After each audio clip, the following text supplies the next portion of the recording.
नमस्कार दोस्तों। आज हम डिस्कस करेंगे करियर आफ्टर ट्वेल्थ बायोलॉजी, यानी कि हम 12वीं में बायोलॉजी पढ़ने के बाद में क्या कर सकते हैं। कई सारे बच्चों के मन में सवाल होता है कि यार मेरे तो इतने परसेंट आ गए, अब मैं क्या करूं। उनके साथ साथ उनके पेरेंट्स भी चिंतित होते हैं कि यार हमारे बच्चों को क्या कराया जाए, इन्हें बायोलॉजी 12वीं से कर लिया है। तो इन सारी चीज़ों का जवाब हम इस वीडियो में जानेंगे, तो बने रहिए वीडियो के अंत तक। आज मैं आपको बहुत अच्छे और टॉप कोर्सेज बताने वाला हूं जो कि आप कर सकते हैं। तो शुरू करते हैं। जैसे कि आप जानते हैं कि बायोलॉजी पढ़ने के बाद में आपको पता है कि डॉक्टर बन सकते हैं। ठीक है।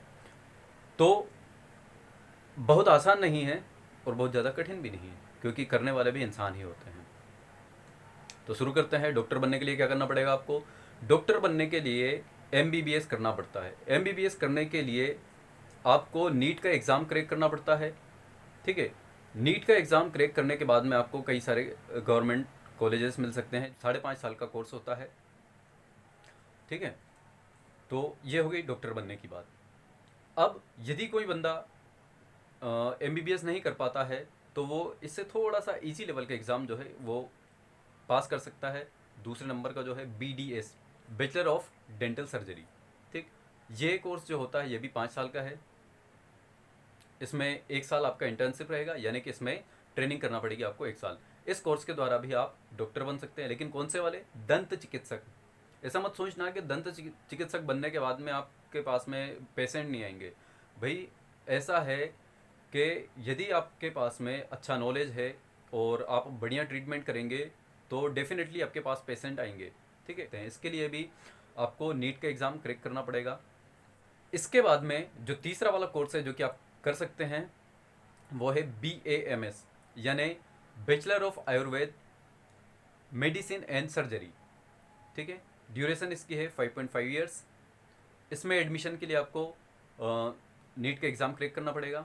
ठीक। आयुर्वेदिक में भी काफ़ी सारा अच्छा अवसर है। आप वहाँ पर भी बहुत अच्छी अर्निंग कर सकते हैं। इसके अलावा नेक्स्ट चीज़ है BHMS, यानी bachelor of homeopathic medicine and surgery. Homeopathy में आप डॉक्टर बन सकते हैं, होम्योपैथिक डॉक्टर बन सकते हैं। इसकी ये जो कोर्स होता है इसकी ड्यूरेशन है 5.5 ईयर्स। ठीक है। इसमें जो 1 साल रहेगा ट्रेनिंग का रहेगा, या इंटर्नशिप उसको बोलते हैं। और इसमें एडमिशन कैसे मिलेगा आपको? इसमें एडमिशन के लिए आपको नीट का एग्ज़ाम क्रैक करना पड़ेगा। ठीक। नेशनल इंट्रेंस कम एलिजिबिलिटी टेस्ट। ठीक है। अभी तक जितने भी हमने बात की है सारे कोर्सेज के लिए नीट का एग्ज़ाम कंपलसरी है। नेक्स्ट है BUMS। यहाँ पर एक और चीज़ होती है यूनानी, आपने सुना होगा, जो यूनानी डॉक्टर होते हैं उसके लिए भी आप एक कोर्स कर सकते हैं यूनानी डॉक्टर बनने के लिए। BUMS का इसका जो फुल फॉर्म होता है बैचलर ऑफ यूनानी मेडिसिन एंड सर्जरी। ये जो कोर्स है ये भी 5.5 ईयर्स का है। और इसके भी कई सारे कॉलेजेस हैं। ऐसा नहीं है कि ये एक डिफरेंट सा लग रहा है तो इसके कॉलेजेस नहीं है, इसके भी कई सारे कॉलेजेस हैं जिनमें कि आप एडमिशन ले सकते हैं, दाखिला ले सकते हैं और इस चीज़ को कर सकते हैं। इसके लिए भी आपको नीट का एग्ज़ाम क्रैक करना पड़ेगा। फिर इसके बाद में आता है नेक्स्ट चीज़ BPT। BPT जो होता है बैचलर ऑफ फिजियोथेरेपी। ठीक है। बहुत बढ़िया कोर्स है ये भी। फिजियोथेरेपिस्ट आप बन सकते हैं। कई सारा स्कोप है इसमें। कई सारे जिम वगैरह में इस तरह के चीज़ों की आवश्यकता, जो डॉक्टर होते हैं उनकी आवश्यकता होती है फिजियोथेरेपी वगैरह करने के लिए। तो ये भी एक बहुत बढ़िया ऑप्शन है जो कि आप चुन सकते हैं। 4.5 साल का कोर्स है। इसमें इसी के अंदर 6 महीने का जो है ट्रेनिंग इंक्लूड रहता है। ठीक है। एडमिशन प्रोसेस जो है इसमें कई सारे कॉलेजेस जो रहते हैं परसेंटेज बेस पे एडमिशन दे देते हैं और कई सारे अपने कॉलेज लेवल पे एग्ज़ाम लेते हैं। इसके अलावा नेक्स्ट चीज़ है 7 नंबर का जो कि आप कर सकते हैं फार्मास्यूटिकल्स में जाने के लिए। दो चीज़ होती है इसमें, एक डिग्री कोर्स होता है और एक डिप्लोमा कोर्स होता है। तो जो डिग्री कोर्स होता है वो B फार्मा होता है, 4 साल का कोर्स होता है। यदि ये 4 साल का कोर्स करने के साथ साथ आप इसके बाद में M फार्मा भी करते हैं तो आपके पास में जो जॉब अपॉर्चुनिटी है वो काफ़ी ज़्यादा बढ़ जाती है। इसको करने के बाद में आप केमिस्ट के तौर पर काम कर सकते हैं। इसके द्वारा आप रिसर्च एंड डेवलपमेंट डिपार्टमेंट में जा सकते हैं, कई सारी दवा कंपनियों में। मेडिकल कॉलेजेस में आप जा सकते हैं फार्मासिस्ट बन करके। आप ड्रग इंस्पेक्टर बन सकते हैं। सरकारी एवं निजी विभागों में भी कई सारे जॉब्स होते हैं जो कि B फार्मा करने के बाद में M फार्मा करने के बाद में आप जा सकते हैं। ठीक है।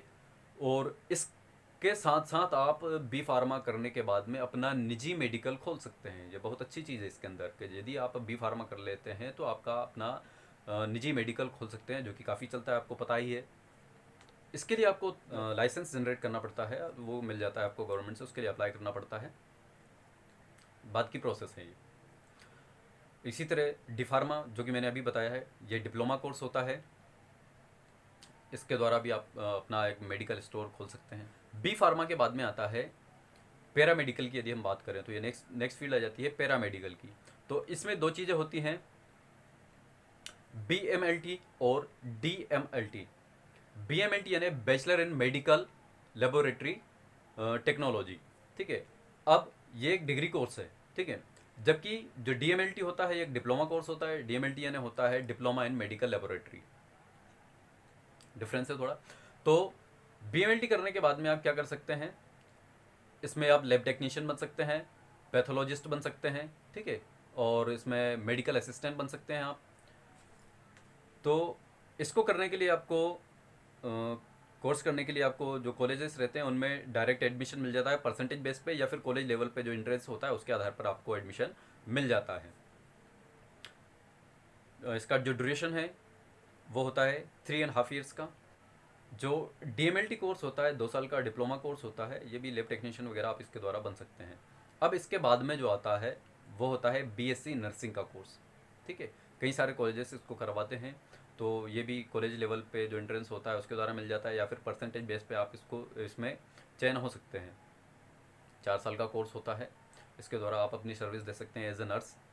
फिर इसके बाद में जो नेक्स्ट कोर्स है वो आप कर सकते हैं, यदि आप, मैंने जितने भी डॉक्टर्स बताए हैं, ये जो MBBS, BDS, BAMS, ये सब नहीं बन पाते हो तो आप एक तरह का डॉक्टर बन सकते हैं। वो कौन सा होता है, वो होता है पशु चिकित्सक। उसके लिए आपको कोर्स करना होता है bachelor of veterinary science and animal husbandry, ठीक है।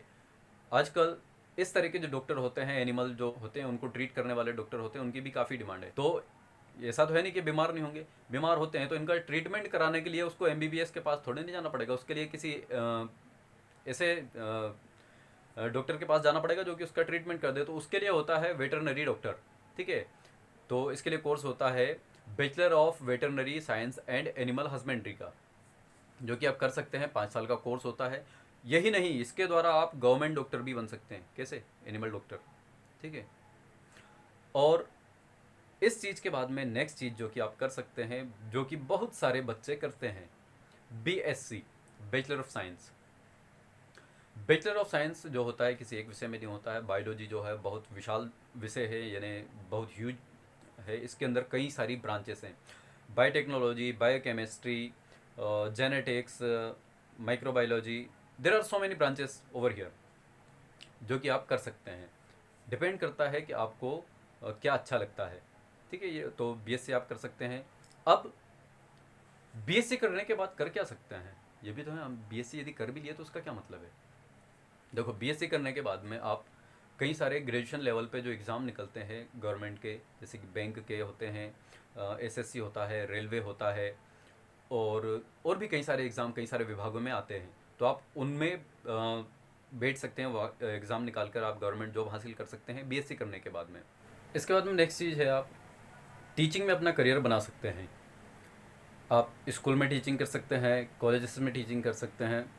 स्कूल में टीचिंग करने के लिए आपके पास में B.Ed D.Ed होना ज़रूरी है। तो आप या तो 12th के बाद में D.Ed कर सकते हैं, या फिर आपको B.Ed यदि करना है हायर क्लासेस में यदि पढ़ाना है आपको, तो ग्रेजुएशन के बाद में B.Ed कर लें। और भी यदि आपको हायर सेकेंडरी में पढ़ाना है तो उसके लिए आपको मास्टर डिग्री भी करना पड़ेगा, ठीक है। यदि आप ग्रेजुएशन करते हैं तो आपके पास में ग्रेजुएशन लेवल पे बॉटनी एवं जूलॉजी,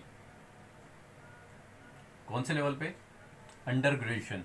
यानी कि आप यदि ग्रेजुएशन करते हैं तो आपके पास में बॉटनी और जूलॉजी दोनों विषय होना चाहिए।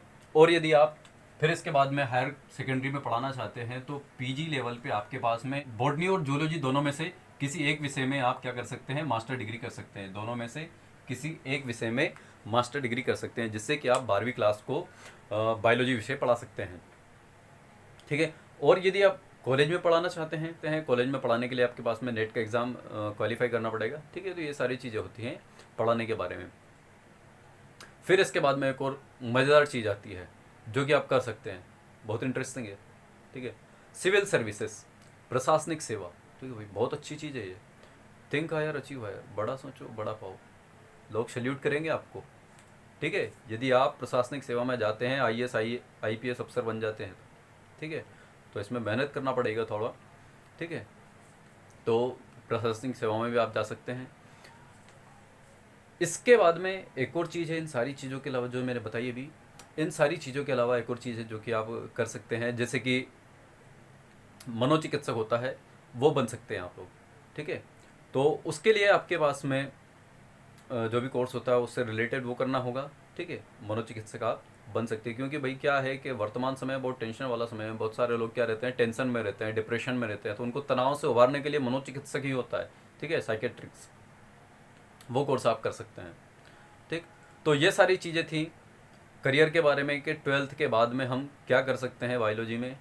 आशा करता हूँ आपको वीडियो समझ में आया होगा, पसंद भी आया होगा। और यदि आपको वीडियो पसंद आया तो लाइक करें और ऐसे बच्चों को शेयर करें जो कि 12th के बाद में कुछ करना चाहते हैं लेकिन उनको पता नहीं है कि वो क्या क्या कर सकते हैं बायोलॉजी से, या फिर 12th के बाद में ही क्या कर सकते हैं। तो ये सारी चीज़ें आप उनको शेयर करके बता सकते हैं। और यदि आपने चैनल को अभी तक सब्सक्राइब नहीं किया तो प्लीज़ सब्सक्राइब, पैसा नहीं लगता, एकदम फ्री है, लाल बटन को दबा दीजिए भैया जल्दी से। Thanks for watching, God bless you all the best.